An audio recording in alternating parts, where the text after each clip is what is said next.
Well, we just got one of the best wins of the season. I know some people will look at it and say, who were we playing? But we want to focus in on the fact that we didn't have Shai, and we beat the Pistons with a tip-in by JDub at the buzzer, and what a massive game by him.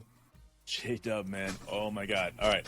First of all, I cannot help but just get excited about JDub and what he's done in the last couple of games. But last night, putting icing on the cake is, Josh Giddey's desperation grab from the baseline. And I have to say this about Josh Giddey. Josh Giddey is an incredibly intelligent player in the aspect of he could have taken one more dribble, right? But it would have taken more time off the clock. He knew that if he got a shot up, that somebody around the rim could get a chance for an offensive board.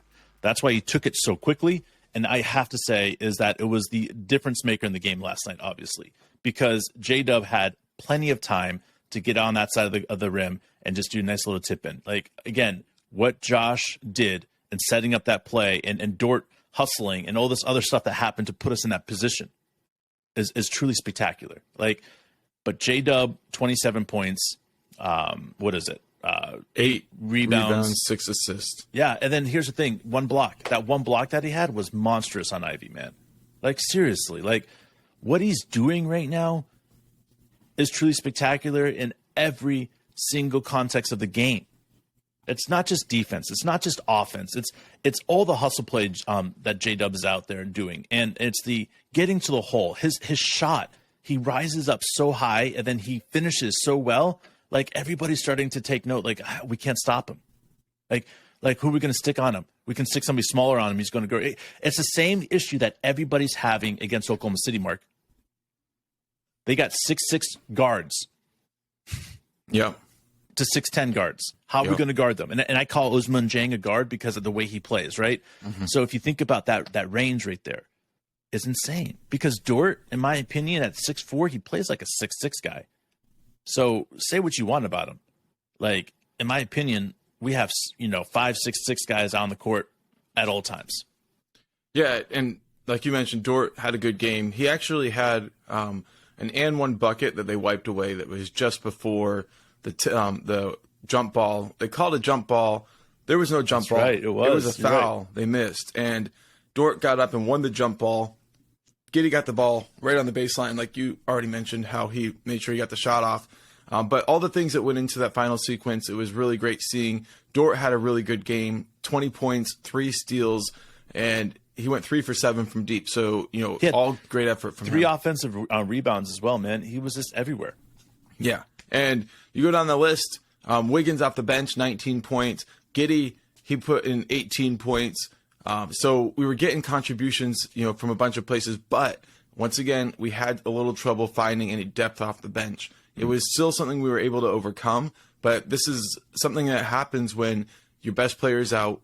You start rewiring the starting lineup. So now you're in a spot where, the bench players who are most consistent are now starting. So now you've got to find the next man up mentality on the bench. So last game, it cost us. We weren't able to get it done against the Hornets, and that was rough. But this game, we got it done. But really, we only got it done because of a tip-in.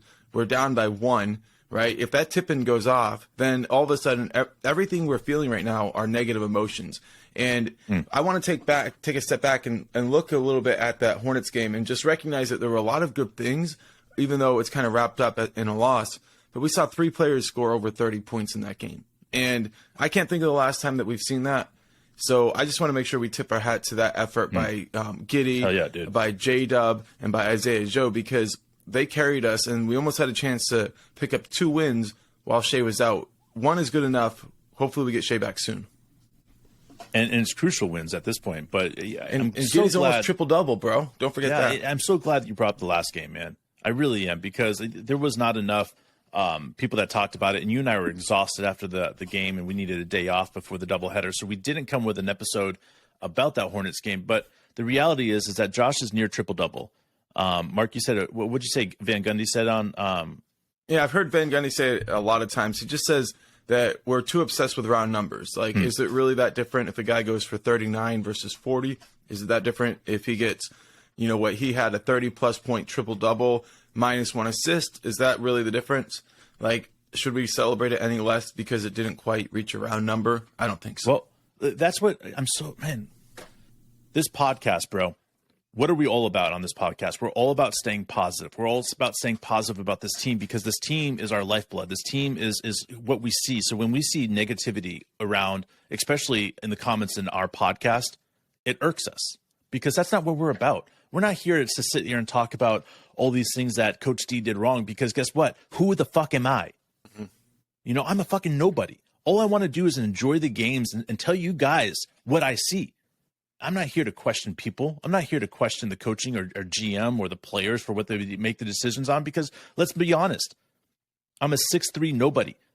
That if I was ever in their position where they know, tens of thousands of people are watching every single move of theirs, there's no way I could make some of these plays or I have the same IQ that some of these guys have. So why the fuck would I be sitting here trying to change those things?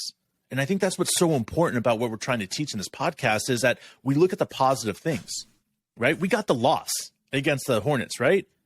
But we had 3 guys that went out there and fucking dominated. And it was beautiful, beautiful basketball. And that's what's so impressive to us is because now we're looking at JDub having 58 points in the last 2 games. 58 points in the last 2 games. He has something like 10 assists and like 16 rebounds and his shooting is off the charts, man. We played another game where we got outshot percentage-wise on both a three-point and field goal percentage, okay? We finally tied him up in offensive rebounds, but we were able to get this stuff all together and do things right because we only had 9 turnovers, man, okay? And I want to go back to that again, 9 turnovers, right? And everybody is over here so focused on the 10 offensive boards that we gave up, okay? Why are we focused on the 10 offensive boards that we got? That put us in this position. I get it. But how many times in an NBA game do you see a team not get at least 8 offensive boards a game? So why is everybody complaining about what these little things that we're doing and all these other rebounds that are happening that they're like, oh, we should have got this rebound, this rebound. But guess what? Our guards and this team is learning how to rebound without a big guy right now, guys. Think about that. This team is going to be 10 times better if you put Chet or Poku or Dario in the middle. And bam. You see what I'm saying, guys? This is our opportunity for this team to get so good at rebounding that nobody will be able to play with us. But so instead of us focusing on all these offensive boards, let's focus on the good stuff. Look at 10 offensive boards tonight. We dominated the glass.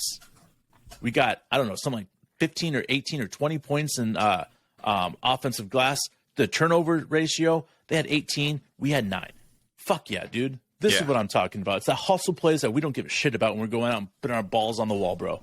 And the king of all those hustle plays right now is Jay Will. Lou Dort started it a couple years ago, and he's been remarkably consistent, even improving. But right now, Jay Will, I think he took 3 charges last night. He knocked down a couple of threes. 3 charges and got a elbow in the chin. Right. On an offensive charge thing. Yeah, and that's 4. It's just we just got to recognize that this team is playing the right way. We are facing some adversity, but let's admit it. This isn't a copycat league, and everybody wants a little bit of what the Thunder has.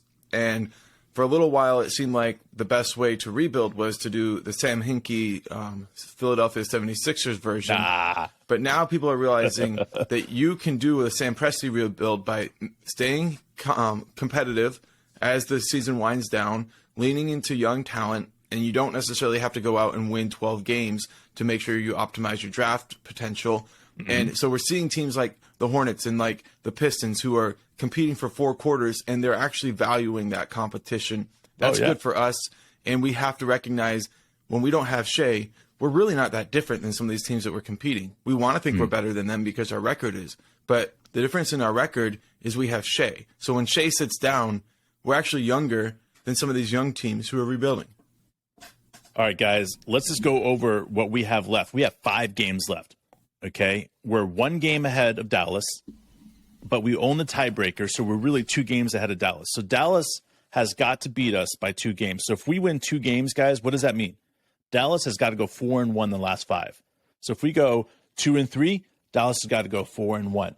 Dallas has the Heat, Hawks, Kings, Bulls, and Spurs. They could go 4-1, but I'm guessing they're not going to. And so that's the key here, is that this team is ready to go. I think we have 3 more wins than the rest of the season, which makes it almost impossible for the Mavericks to catch us. This is huge, guys. I think this team is ready to go, and I think the best thing is yet to come. So we got the Pacers, then we got the Suns. So that's a big contrast. We got to get the Pacers because the Suns is going to be really difficult with KD back playing again. Then we go Warriors, Jazz. So once again, we got a tough one and a winnable one. And then the Grizzlies for the final game of the season, bro. This is the home stretch. We know what we got to do. We can say win this one or win this one, but the reality is we win, we control our destiny. And that's the part of the season that gets us the most turned on. And if you want to know more about our last podcast, click right there, guys, and we will tell you more.